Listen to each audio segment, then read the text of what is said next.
Malik Rashid never expected to become a symbol of hope. For years, he was just a number, Nash 348201, in a cold, overpopulated prison in Karachi. But long before the chains, bars, and silence, he had a name, a life, and a future that once seemed full of promise. Born in Lyari, one of Karachi's toughest neighborhoods, Malik grew up with a mother who worked two jobs to feed him and a father who disappeared before he could walk. The streets were his school, and survival was his curriculum. Gang violence, drugs, and corruption weren't distant evils. They were daily realities. At age 15, he dropped out of school. By 17, he was running errands for local drug dealers. By 20, he was carrying weapons and protecting turf that didn't belong to him. Then, at 22, everything changed. One night during a turf war with a rival gang, Malik was arrested for attempted murder. Though the bullet he fired didn't kill anyone, it grazed a young boy who was walking to a corner shop for milk. That image of a child's bloodied shirt and terrified eyes would haunt Malik for years. He was sentenced to 15 years in Central Jail, Karachi. Prison was worse than Malik imagined. The stench, the violence, the hopelessness, it consumed people. Within days, he was involved in another fight, then another. Survival demanded it. Emotions were a liability. Trust was a weakness. Malik became colder. His hands, once tender from holding his mother's, became fists of defense. But deep inside, guilt festered. The face of the injured boy kept surfacing in his dreams. He had never meant to hurt a child. That boy could have died. He could have taken a life. After 3 years, something shifted.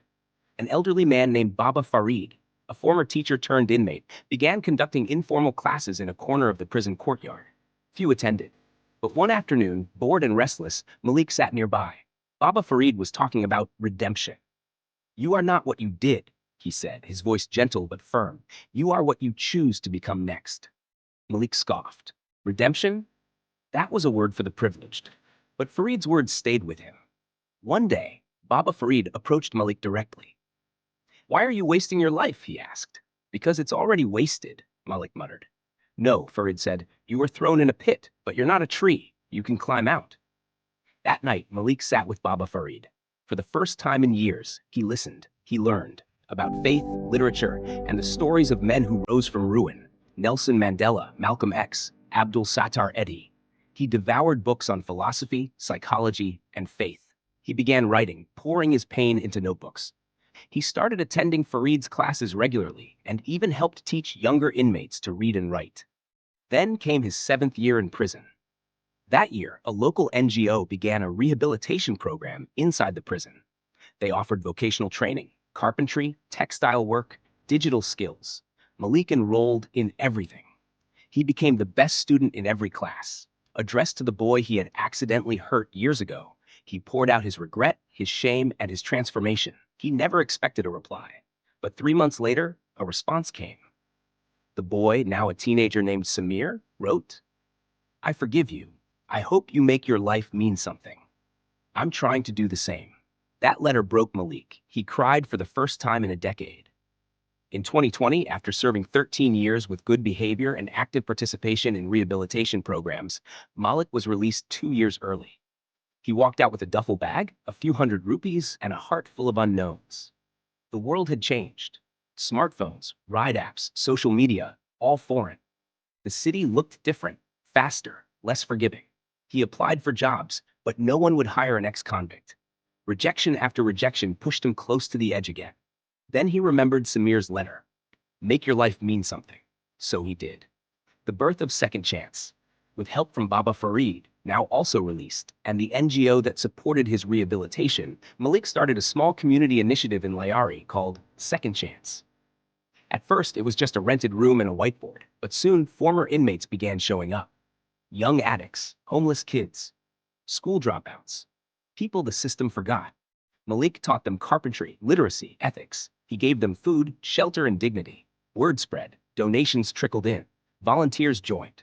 By the end of its first year, Second Chance had helped 80 young men find jobs or return to school. Malik became a local hero. Recognition and expansion. In 2022, a viral video of Malik's speech during a youth rehab summit caught national attention. He said, "I went to prison because I didn't know another way. Now I spend my days showing others that there is another way." Media outlets covered his story. Donations surged.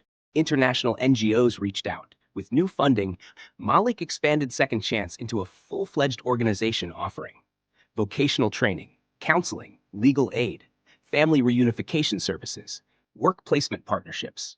He also launched a campaign called Prison Doesn't Define You, featuring stories of reformed prisoners, encouraging empathy and reintegration.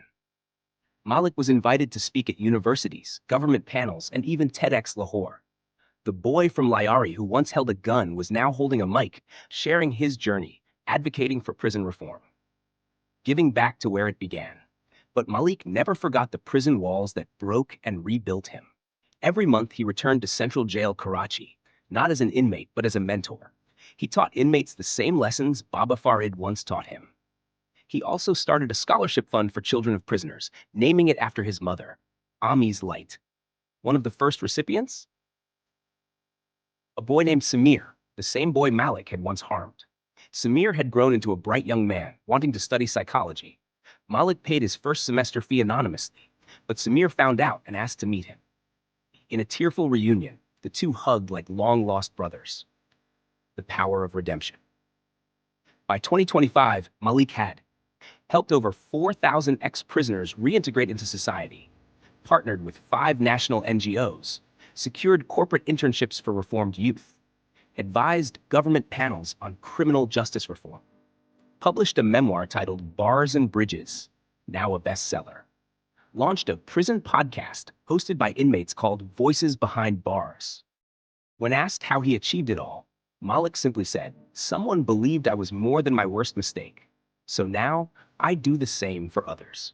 Malik Rashid now lives in Karachi with his wife, Noor, a lawyer who once volunteered at Second Chance, and their adopted daughter, Alia. He continues to fight for those without a voice. He visits schools in underprivileged areas, teaching kids that they have choices. He's working on launching Pakistan's first re-entry halfway house for juvenile offenders. But more than all the awards and applause, Malik's proudest moment remains something quiet. Every Eid, he visits the families of inmates who can't go home.